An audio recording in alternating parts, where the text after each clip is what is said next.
북이스라엘, 남북이 나눠진 이스라엘의 마지막 부분에 이제 북이스라엘 쪽에서 활동했던 사람입니다. 그런데 안타깝게도 북이스라엘은 아수르에 의해서 722년에 멸망하죠. 그리고 나서 586년에 무려 한 140년 정도 지나면 남유다도 바벨론이라는 나라에 멸망을 합니다.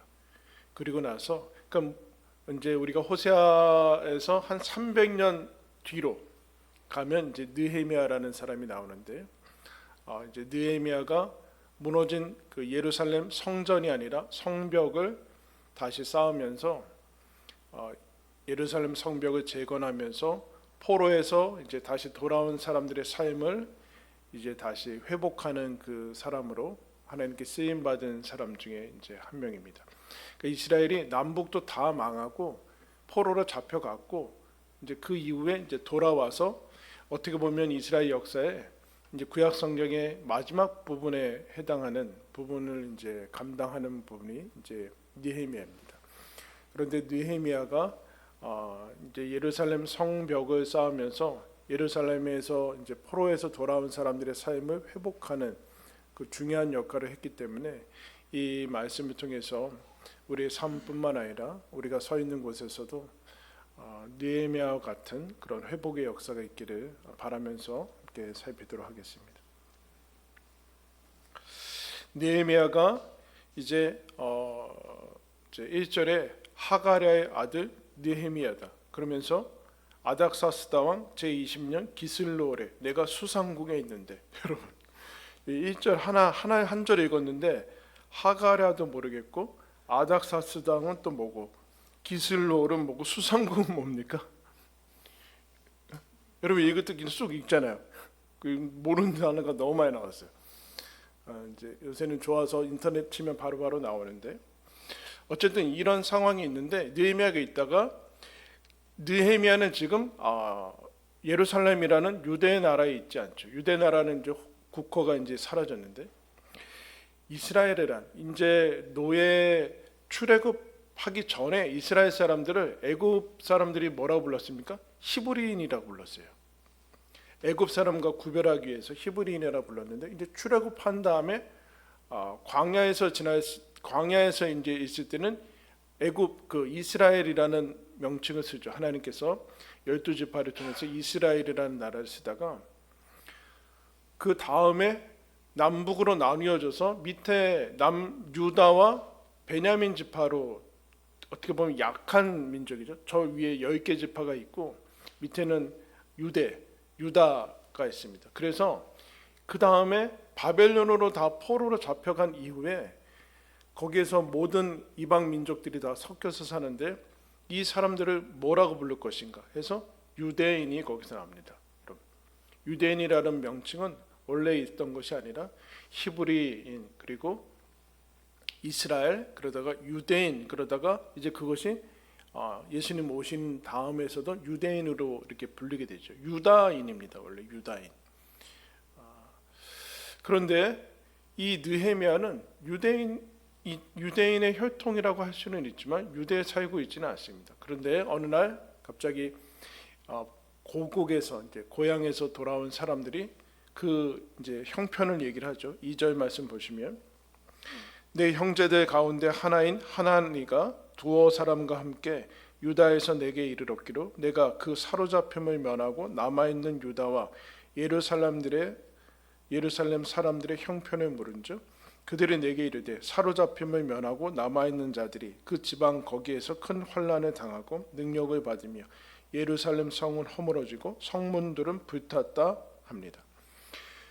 그러니까 사로잡힘을 면하고 이런 모든 사람들이 이제 좀 설명을 할 텐데 유대 상황이 어떻습니까? 라고 물으니까 유대에 있는 사람들이 아직도 성문은 불타고 능력과 환난을 당하고 삶이 다 무너졌습니다. 라는 비극적인 그런 소식을 전하죠. 그런데 여러분 이 얘기를 듣고서 근데 대부분은 이랬을 겁니다. 아마 처음 지금 이 소식을 듣는 것은 예루살렘 성이 무너진 다음에 무려 140년이 지났어요. 우리나라 남유다가 망한 것이 586년인데 지금 이 얘기는 445년이에요. 그러니까 한 140년도 지났거든요.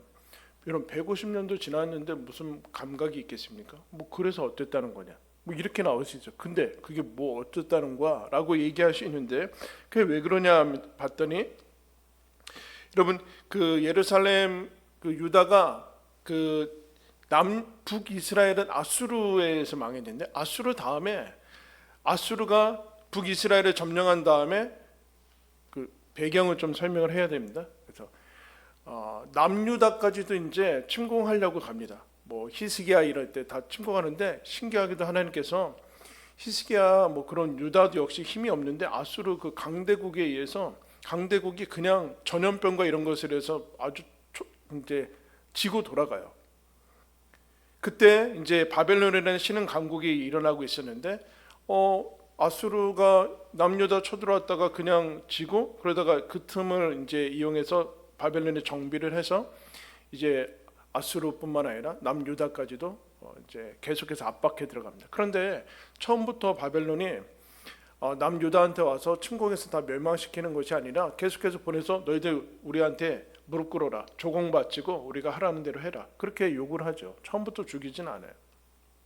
그래서 어떻게 하는가? 우리가 잘 알다시피 바벨론이 이제 취하는 정책은 아수르는 서로 섞여서 혼혈 정책을 쓰거든요. 데려가고 이쪽으로 가서 막 혼혈 정책을 동화시키는 역할을 하는데 바벨론이 봤더니 아수르가 이게 통하지 않는 거예요.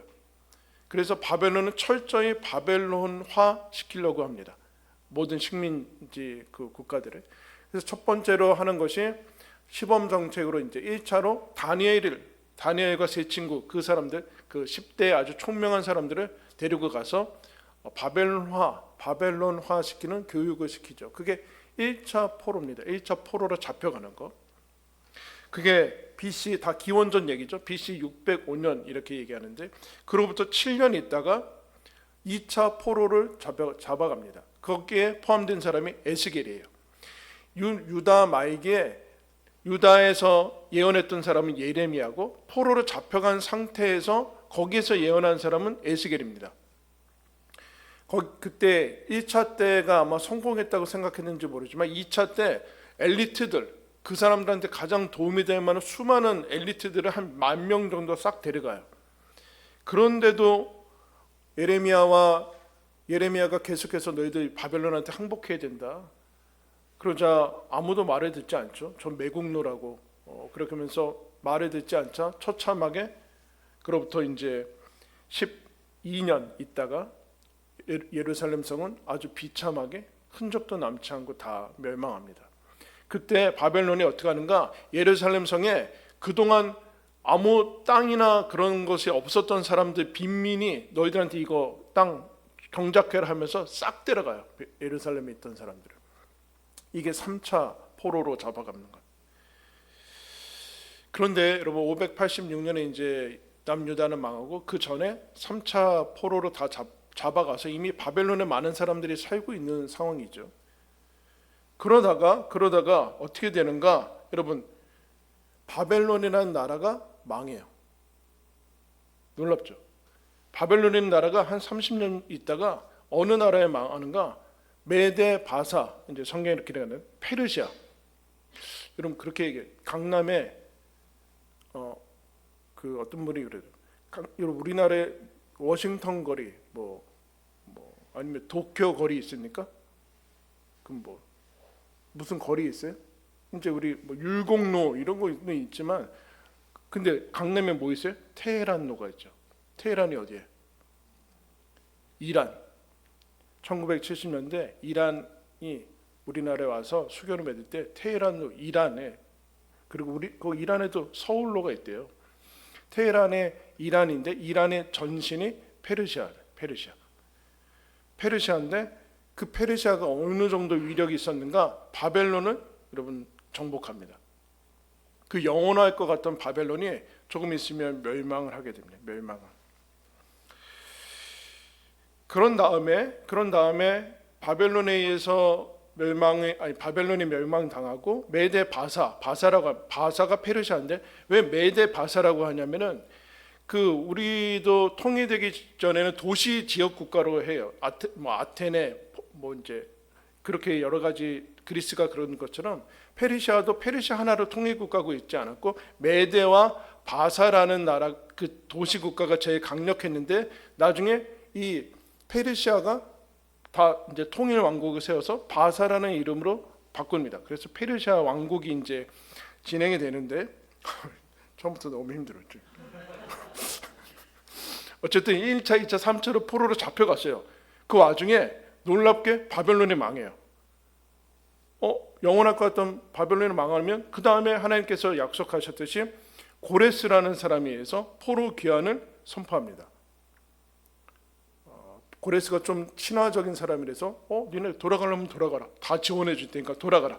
그러면서 돌아가게 되는데 1차 포로 귀환이 스룹바벨이라는 사람에 의해서 537년 무려 이제 멸망한 지 한 50년 지났죠. 완전히 멸망한 지 50년 정도 지날 때 1차로 보내요.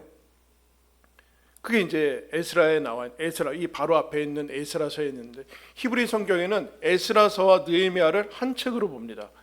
하나의 책으로. 그런데 그 다음에 537년에 이제 1차 포로 귀환이 있고 그 다음에 458년 무려 한 80년 지난 다음 80년이나 지난 다음에 에스라 여기에는 나오는데 에스라라는 학사 제사장 겸 율법학자에 의해서 2차 포로 귀환이 일어나요.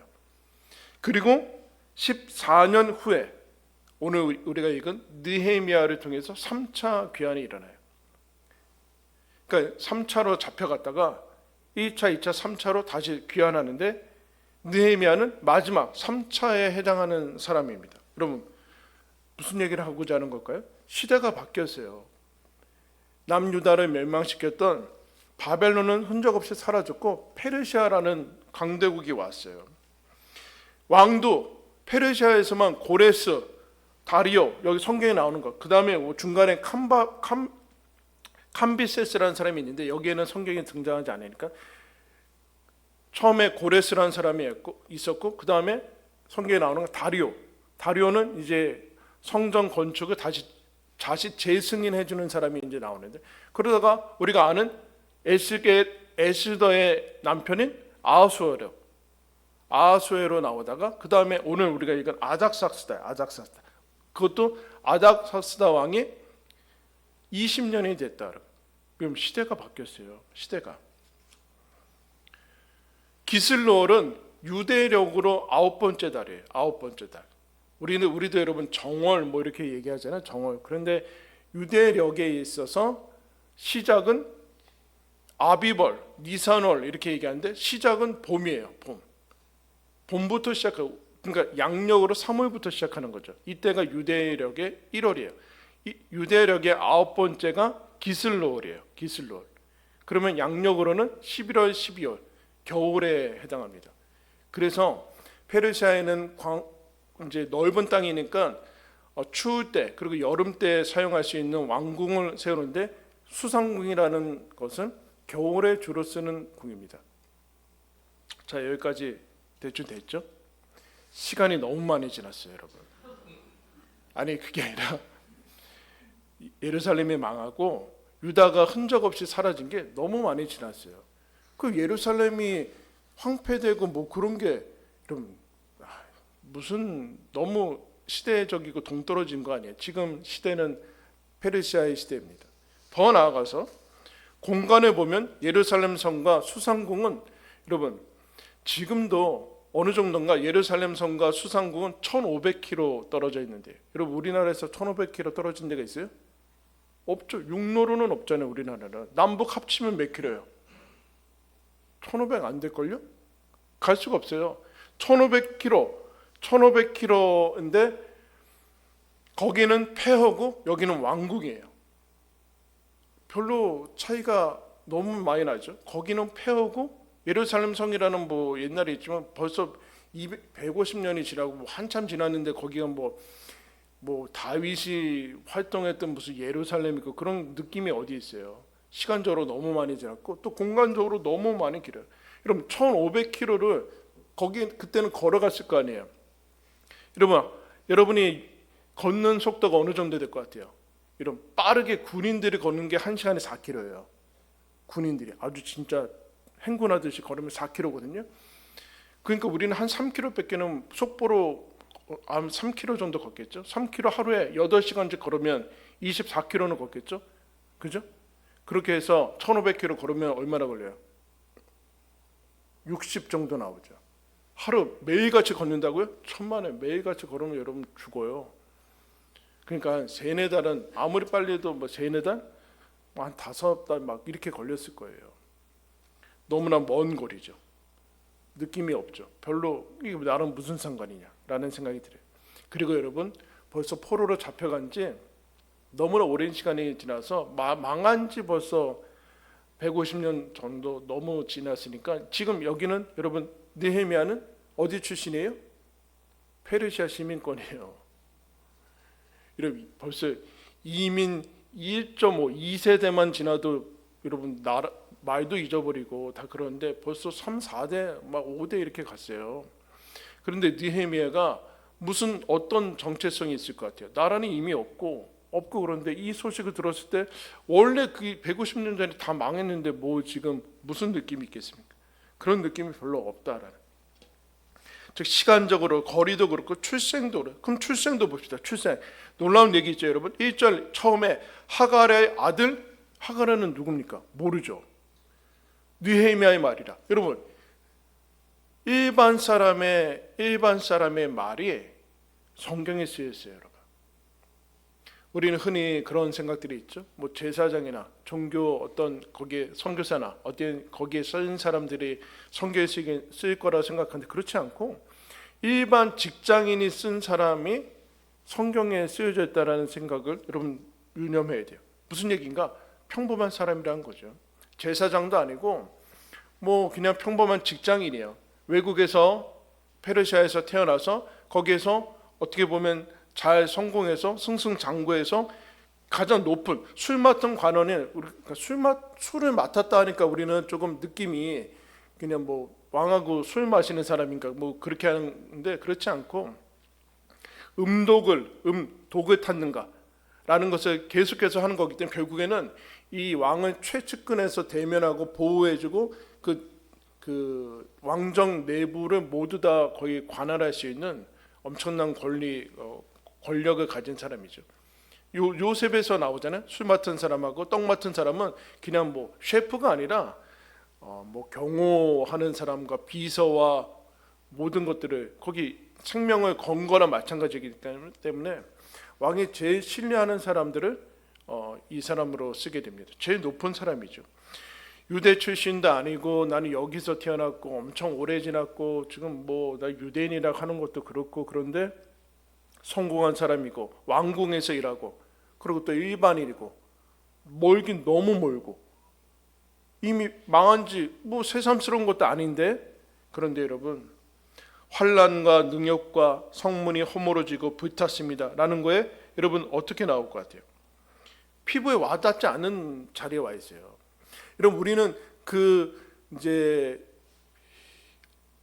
미디어가 너무 많이 발달했기 때문에 옛날에는 그렇지 않았는데 미디어가 너무 발달하면서 계속해서 자극적인 것과 이 낚시성 그 제목 이거 화면이 작으니까 다 볼 수가 없잖아요. 클릭하면 아무것도 아닌데 앞에 여기서 승부를 걸어야 돼요. 그러니까 자극적으로 막지 그러면서 이렇게 가는데 너무 자극적인 게 많죠. 어떤 사람들의 뭐 구호기구나 그런 것도 보면은 너무 자극적인 것으로 우리가 많이 봐서 그런 것들을 처음 봤을 때는 괜찮은데 계속 보면 어떻게 돼요? 무뎌지죠. 왜냐하면 거기에 일일이 반응을 할 수가 없어요. 우리가 거기에 일일이 다 반응을 했다가 우리 감정과 정서는 이미 다 바닥이 나서 너무 힘들잖아요. 그러니까 그래서 웬만한 거에 우리는 놀라지 않아요. 웬만큼 죽어서는 놀라지 않아요. 그래서 웬만한 비극이 있어서는 뭐 일상적인 거 아닌가? 라는 생각이 들죠. 그럼 저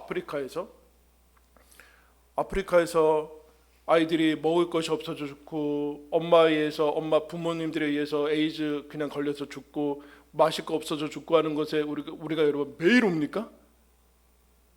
울 수 없잖아요. 여러분 지금 그런데 그런 상황이. 그리고 더 나아가서 이 사람은 최고위층의 왕을 모시고 있는 사람이니까 고통에서 격리할 수 있는 특권을 가진 사람이에요. 고통에서. 여러분 고통에서 격리를 당하고 있는 사람들은 고통을 라는 그런 것에 대단히 민감하지 않습니다. 왜요? 자기가 배고프지 않으면 다 배고프지 않는다고 생각하거든요. 이 사람은 자기가 고통스러운 게 지금 없어요. 고통스러운 게 없고, 그렇기 때문에 고통이라는 것을 접하더라도 아주 민감하게 반응할 것 같죠? 그렇지 않아요, 여러분. 여기에서 격리가 되고 이 편안함과 안락함에 계속해서 노출되어 있는 사람이기 때문에 그거에 대해서 그래? 그거 뭐 다시 싸우면 되는 거 아니야? 왜 능력을 받지? 뭐 포로로 다 잡혀갖고 이미 14년 전에 에스라도 갔잖아요. 뭐 이렇게 할 수 있다는 얘기예요. 그런데 무감각할 수 있는 이 특권의 자리. 그런데 이 하난이라는 사람이 와서 유대의 형편을 얘기하자 이 사람이 충분히 이럴 수 있어요. 그게 나랑 무슨 상관인가? 그게 나랑 무슨 상관? 그래서 뭐 어쩌다는 얘기인가? 뭐 새로운 것도 아니지 않는가? 이렇게 반응하는 것이 느헤미야도 아마 그렇게 해왔을 수 있어요. 지금까지. 처음 듣는 소식이 아닐 거 아니에요. 여러분 140년 동안 성벽이 없이 그냥 그러고 있는 거예요. 성전도 지은 지가 얼마 되지 않아요. 즉 이전 그대로 옛날 그대로 방치하고 무관심한 것으로 하던 대로 그냥 뭐 우리나라가 그냥 어렵구나. 우리나라가 아예 이런 150년이 지났으면 나라가 회복될 거라고 생각을 하겠어요? 우리나라 일제 강점기 때 10년, 20년 지나니까 독립될 줄 몰랐다고 친일파들이 그런 거 아니에요? 독립될 줄 몰랐다. 나도 몰랐다. 150년 지났는데 어떻게 알겠어요? 즉 아무렇지도 않고 그냥 방치하고 무관심하고 그 과정 속에서 이게 나랑 무슨 상관이 있냐라고 생각을 하면서 대부분이 그렇게 가고 있었죠. 그런데 이날은 이 소식을 듣고서 4절에 느헤미야가 이런 반응을 합니다. 내가 이 말을 듣고 앉아서 울고 수일 동안 슬퍼하며 하늘의 하나님 앞에 금식하며 기도하였다. 이전에 이런 소식을 듣지 않았을까요? 들었을 거예요, 여러분. 어릴 적에도 들었을 거예요. 부모님들한테 우리나라가 망하고 그런 얘기를 들었겠죠. 근데 이날은 지나갈 수 없어. 그냥 지나갈 수 없었어요. 이 얘기를 듣고 밥을 먹을 수가 없었어요. 수일 동안 울면서 하나님 앞에 있었다. 이제 느헤미야는 이 소식을 듣기 전에 느헤미야로 갈 수가 없어요. 이게 중요한 지점이에요. 이게 나랑 무슨 상관이냐라고 하면서 살아왔을지 모르지만 이제는 느헤미야는 그렇게 살 수가 없었어요. 왜 그러는가? 여기에서 슬프고 눈물을 흘리면서 비탄에 적고 애통하고 하는 지점이 나와요. 그러니까 그전에는 가지지 않았던 어떤 감당할 수 없는 밥도 먹을 수 없는 지점까지 이제 오게 되는데 하나님께서 그렇게 몰아가시는 거죠. 사무치게 그동안은 아무렇지 않다가 사무치게 갑자기 오는 거예요. 이게 여러분 중요한 지점이에요. 예레미야가 유대 민족을 향해서 하나님께서 선포하신 말씀을 전하죠. 그 말씀을 전하니까 사람들이 죽이려고 하고 매국노라고 하고 저 신앙을 타협하는 사람이라고 하는데 하나님이 그럼 뭐 편들을 별로 들어주시진 않아요. 그래서 예레미야가 그 선지자 사역을 이제 포기하려고 하죠. 그때 예레미야 20장에서 이렇게 얘기합니다. 내가 말할 때마다 외치며 파멸과 멸망을 선포함으로 여호와의 말씀으로 말미암아 내가 종일토록 치욕과 모욕거리가 됩니다. 내가 다시는 여호와를 선포하지 아니하며 그의 이름으로 말하지 아니하리라 하면 나의 마음이 불붙는 것 같아서 골수에 사무치니 답답하여 견딜 수 없습니다. 하나님 말씀 선포하면 뭐합니까? 돌아오지도 않고 순종하지도 않고 항복하지도 않은데 계속해서 나는 비난과 모욕과 그런 것을 당하는 이제 나는 안 하겠습니다라고 하면 사무쳐서 견딜 수 없나이다. 여러분 한번 따라하겠습니다. 안 할 수 있으면 소명은 아니다. 안 할 수 있으면 소명은 아니에요. 도망갈 수 있다면 소명은 아니에요. 근데 그럴 수 없어요. 예레미야도 그럴 수 없었고 느헤미야도 이 얘기를 듣고서 이제 도망갈 수가 없었어요. 거기서 여러분 옵니다. 하나님께서 개입을 하신 거죠. 하나님께서 개입하시고 역사를 하셨어요. 어떻게 역사하셨는가? 그래서 이 얘기를 듣고서 무려 긴 시간 동안에 느헤미야가 하나님 앞에 가서 이것을, 이 슬픔을 그냥 날려보내지 않고 휘발유처럼 이렇게 없애지 않고 하나님 앞에 이것을 계속해서 가지고 갑니다. 하나님 앞에 연결을 시켜요. 예루살렘과 수상궁, 그리고 150년 전에 망한 거와 나, 이미 바벨론도 끝났고 난 페르시아고 저기 유대와 무슨 상관이 있는가? 아무 상관이 없지 않은가? 더더욱 나는 술 맡은 관원이고 지금 잘 나가고 있고 저게 폐허가 된 예루살렘, 슬픔과 탄식과 애통과 능욕이 있는 그 자리가 너무 차이가 나는데 이것을 하나님 앞에서 연결해 시킵니다. 무슨 상관이 있냐라고 방치하고 무관심했는데 나랑 연결을 시키는 작업을 하나님 앞에 해갑니다. 그게 부르심이죠. 부르심. 그냥 기도하고 하나님 나라가 잘 되길 원합니다. 그렇게 하지 않고 더 놀라운 것은 뭐라고 얘기하는가? 6절에 이렇게 얘기합니다. 6절 후반절에 느헤미야가 이렇게 얘기합니다. 나와 내 아버지의 집이 범죄했습니다. 자기가 들어가고 있어요. 하나님, 제가 범죄했습니다. 그리고 우리 조상이 범죄했습니다. 더 놀라운 것은 11절 마지막에 여러분 뭐라고 합니까? 그때 뭐라고 그래요? 내가 왕의 술관원이 되었습니다. 기도를 마친 다음에 뭐라고 끝내는가? 그때 이 소식을 듣고서 슬퍼하고 울 때 그때 내가 술 맡은 관원이 되었습니다. 뭐 얘기하는 거예요? 자기랑 연결을 시키고 있어요. 하나님하고 연결해서 기도하는 것을 끝내지 않고 뭐라고 나랑 연결을 시키고 있어요. 나랑. 이것이 여러분 150년 전에 망한 나라가 나랑 무슨 상관이 있어요? 근데 나랑 연결을 시키고 있고 더 나아가서 술 맡은 관원이 된 이유가 내가 열심히 살아서 노력해서 한 것도 있겠죠. 그런데 그렇지 않고 이거 지금 하나님이 나를 부르시는 거라고 얘기를 하고 있어요. 이전과는 다르게 이 얘기를 듣고 이러는 거죠. 이거 나에게 말씀하시는 거구나. 나랑 무관하고 상관없는 게 아니라 내가 해야 될 일이구나 라는 것으로 하나님이 개입해 들어오셔요. 개입해. 이건 내가 할 일이구나. 이 얘기를 들으면서 하나님이 바벨론도 없어졌고 70년 있으면 다 회복시키신다며 하나님 뭐 하시나 이러게 하지 않았어요.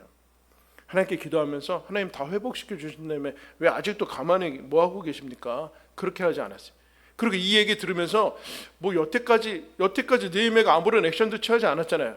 여기 나오지 않고 있는데 그럼 뭐 내가 갑자기 또 무슨 일을 한다고 다시 이런 생각이 들었겠죠. 살던 대로 살아야지 뭐 또 갑자기 내가 뭐 잘났다고 나 혼자 뭘 할 수 있다고 이런 생각도 하지 않았습니다. 내가 할 수 있는 게 뭐냐? 내가 할 수 있는 게 여기서 지금 뭐 엄청난 거리가 있고 지금 뭐 나보다 훨씬 뛰어난 에스라가 이미 갔다니까요, 여러분. 나중에 에스라랑 같이 일하는데 에스라가 이미 갔고 훨씬 유능한 사람들이 갔는데 내가 뭐라고 이런 생각이 충분히 드는데 여기서는 그런 생각을 하지 않아요. 내가 할 수 있는 게 뭔가라고 묻지 않고 내가 하지 못하는 것은 뭔가. 그럼 느헤미야가 기도하고 여러분 우리도 그러잖아요. 내가 혼자 살 수 있는 게 뭐냐? 여러분 할 수 없는 거는 뭡니까 또? 다 할 수 있잖아요. 우리 기도할 수 있고 영생을 줄 수 있는 복음을 전할 수 있고 축복을 할 수 있고 오늘도 사랑할 수 있고 그런데 우리는 할 수 없다고 하고 있어요. 내가 뭔데 뭘 할 수 있냐? 지금까지 안 해왔던 이 기도를 유지하자 막 이러고 지금까지 이랬으니까 그냥 유지하고 뭐 성금 정도 보내고 뭐 이런 것들을 하고 있죠. 그런데 하나님이 이 한 사람으로부터 예루살렘 성벽 회복하는 것을 시작합니다. 내가 이래서 술 맡은 관원이 되었다라는 얘기는 하나님께서 나를 부르시는구나. 나한테 하라고 하시는구나. 이건 내 일이구나. 내가 시작해야 되는 일이구나. 여러분 수요예배 어떻게 나오셨어요?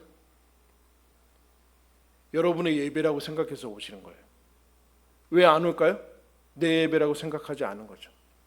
여러분 언제부터 오시게 됐어요? 이거 무슨 계기가 있었겠죠? 이거 내가 가서 하나님께 드려야 되는 예배이구나. 그때서부터 가야 되겠구나라고 해서 오신 거예요. 그 전에는 안 오신 기간이 있었겠죠? 왜 그랬을까요? 나랑 상관이 없다고 생각하는 거죠. 근데 하나님이 어느 날 여러분에게 개입하셔서 부르셔서 마음의 감동이든 아니면 뭐 어떤 식으로든 여기처럼 슬픔과 애통이든 아니면 뭐 두려움이건 간에 그 일을 시작하게 하시죠. 예수 믿는 것도 다 마찬가지예요. 예수 믿는 거. 어떻게 여러분 여기 오셔서 예수님 믿게 됐습니까? 그 전에 안 믿던 기간이 있었을 거예요. 모태신앙 빼고는. 근데 여러분 그 기간대로 살지 않고 어느 날 회개라든가 아니면 뭐 애통하든가 죄에 대한 두려움이든가 아니면 자연스러운 것이든 시작을 하게 하죠. 부르심을 하나님께서 허락해 주셨어요. 이 예수 믿는 게 다 나와 상관이 있는 거예요. 예수님이 나랑 무관해서 십자가에서 죽은 게 아니라 나랑 상관이 있는 거구나. 저 복음은 내 얘기구나. 이 성경은 내 얘기구나. 나를 향한 말씀이구나 라고 하면서 거기서부터 회복이 시작되고 변화가 시작되고 그게 믿음이에요. 나랑 그게 무슨 상관이냐. 나는 뭐 아무런 시간적으로 여러분 십자가가 2000년 시간과 거리와 무슨 초월적으로 그게 무슨 상관이냐. 예수라는 한 청년이 십자가에서 죽은 게 나랑 내가 지금 여기서 죄 짓는 거랑 무슨 상관이 있고 천국과 하나님의 나라랑 무슨 상관이야. 근데 어느 날 하나님께서 나에게 찾아오셔서 그게 바로 너 때문이다. 너랑 상관이 있다. 하는 게 여러분 믿음이 신비죠. 여기서부터 여러분 회복이 일어납니다. 이걸 적용이라고 하죠. 적용. 나와 상관없고 이건 그래서 여러분 어려운 점은 무엇인가? 여기서 설교하고 말씀 전하고 교회에서 하는 모든 거는 당신 때문에 하는 거라고 하는데 죽어라 나는 상관이 없다. 나는 뭐 상관이 없다. 어느 날 철들면 이게 내가 해야 되는 거구나. 내가 기도하라고 하면 나는 상관없. 내가 기도하라는 거 하는 거구나. 그 얘기를 지금 하는 거. 거기서부터 회복이 일어나. 모든 변화는 거기서부터 일어난다. 프란체스코 수도사들이 하는 축복 기도라는 것이 있습니다. 앞에 좀 보여주시면